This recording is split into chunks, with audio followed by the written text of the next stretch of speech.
I'm on my way to visit an ancient underground structure called a souterrain. That's French for underground. There's an intriguing serpent carving in here that's little documented, and I'd love to see it.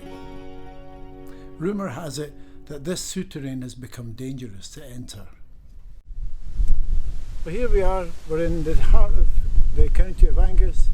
We're at a place called the Barns of Airlie, and we're off to see a souterrain. It's a beautiful day, it's early September, and it's unusual for Pickland at this time of year to be so kind. So, I hope you enjoy it. We'll see you later.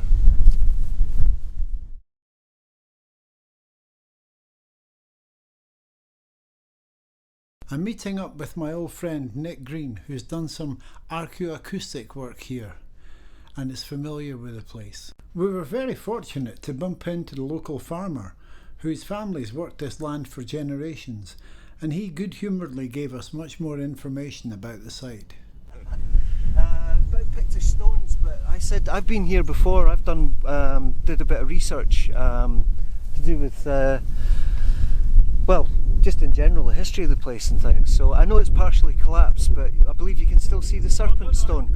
You know, the last thing I want is for it to cave in while I'm here. You know, I don't want that. Anyway, so one of the roof slab was cracked. It'd been cracked all my lifetime, my dad's lifetime, granddad's lifetime. It never moved.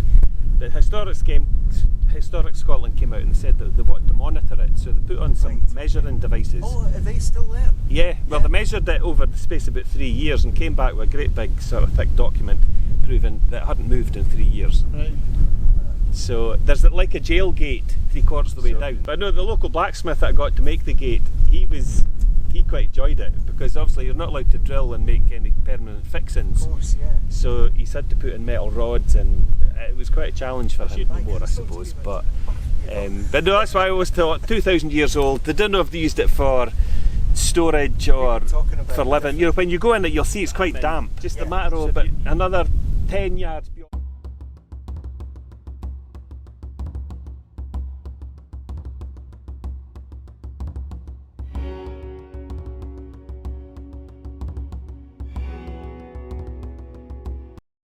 Wow. Here it is. Wow, the Barns of Airlie souterrain. What a fabulous place. Oh, you need to come and see this if you're in Angus. So here we are.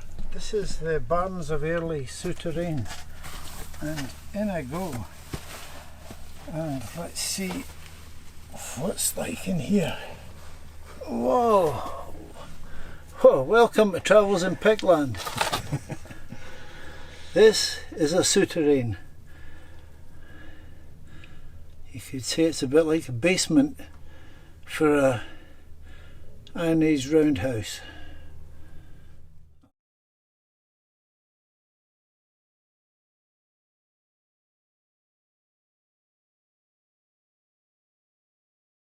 What's all this archaeoacoustics stuff then? So I first came and to explore the souterrain through my interest in the field of archaeoacoustics. Archaeoacoustics is a relatively new field of research, and it's about looking at how our ancestors experienced their environment mediated through sound, because obviously archaeology is all based on observable phenomena. So there's a lot of experimental archaeology. It's multidisciplinary by its nature, so you'll find people that are historians, antiquarians that are interested in how different sites, different buildings and things were actually used. One of the things that I became really interested in, is coming at it from an audio engineering perspective, was actually being able to record impulse responses of different spaces, which essentially captures the acoustics of a different environment. So I came here nearly 10 years ago, the first time, to record the acoustic signature of the space, and discovered it's got an incredibly anechoic quality to it. So actually the further in you go, the more it absorbs your voice. Now, even though it's stonework and there are slabs above, an anechoic space is somewhere that gives you very little reflection. And I think... So Nick, You came and did an impulse response in here, and it was like an anechoic chamber, basically. Yeah. Wow. So an anechoic chamber is a space that absorbs sound. So there's very little, or actually the best anechoic chambers, there's absolutely no reflected sound whatsoever. It's a really disorienting experience. Sure is. Space. And due to the fact that we have very little architectural, structural building left that were associated with the Picts, this place was just of instant interest. We live in a part of the world where we're surrounded by Pictish cultural artefacts, I suppose, Sure, the standing stones and various other bits and pieces. And this is just phenomenal, you know. Oh, it's amazing, absolutely amazing, in your backyard. Yeah.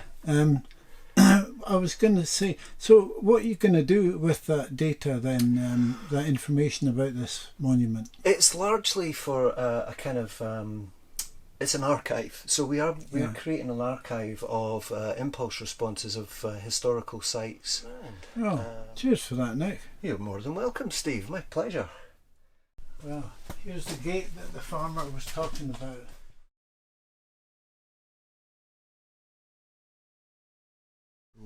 Let me light this up a little and see exactly what we're getting. Can you get the camera on that? I can indeed. It's actually coming up really well. Cool. Now, this snake, if it's genuine, because there's argument about it, I think, could predate all the other Pictish stone snakes that we know, in some theories. I'm interested to hear what everyone's got to think about that.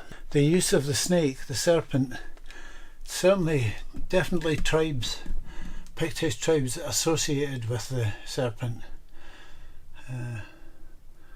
It features quite a lot. What an amazing place, isn't it? Yeah, what a brilliant experience coming to the Souterrain. Really glad to have been able to come here today, up at the Barns of Airlie, up in the wilds of Angus. Here we go. And watch my bonnet. Aye.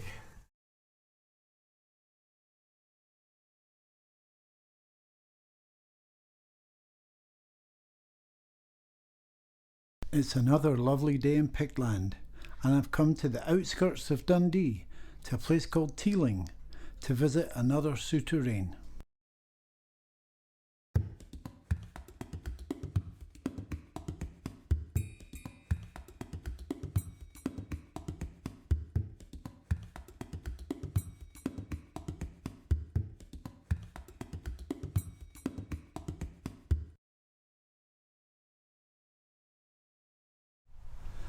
And this will give you some idea of the height of the Souterrain itself. Of course, it will have been roofed and then the roundhouse built on top. Hi. Well, I've travelled to just outside Dundee to come to another Souterrain, to give you a chance to see one that's no longer has a roof on it. And you can see the fabulous stonework. And this Souterrain dates back to about 3,000 years. It was in use long before the Picts, and probably up until 2nd, 3rd, 4th century of Pictland. There's a beautiful prehistoric cup and ring marked stone just round the corner, which I'll show you later on. But I brought you here just to let you see, in comparison to the early Souterrain, which was closed in, which couldn't really give you an idea of the construction. So here we have it. This is a beautifully preserved Souterrain, and you may have noticed that the signpost says Earth House, and that's because at one time people thought that these were earth houses and that people lived in them. But of course, as time's gone by, they found out that there was usually a huge roundhouse on top of these things, and they were hidden underground. Some antiquarians thought that these were used for hiding captives or somewhere to put someone who'd been bad. Others thought that they were places of refuge. But the general consensus now seems to be that they were really storage areas. Underground storage areas for keeping all your stuff fresh. What an effort to go into to build something like this. It's pretty fabulous. So, this is the Teeling Souterrain stroke Earth House. I hope you enjoy it. I'll see you later. Teeling Souterrain also has a cup and ring marked stone, which predates the Picts, and it's worthy of a study all in itself.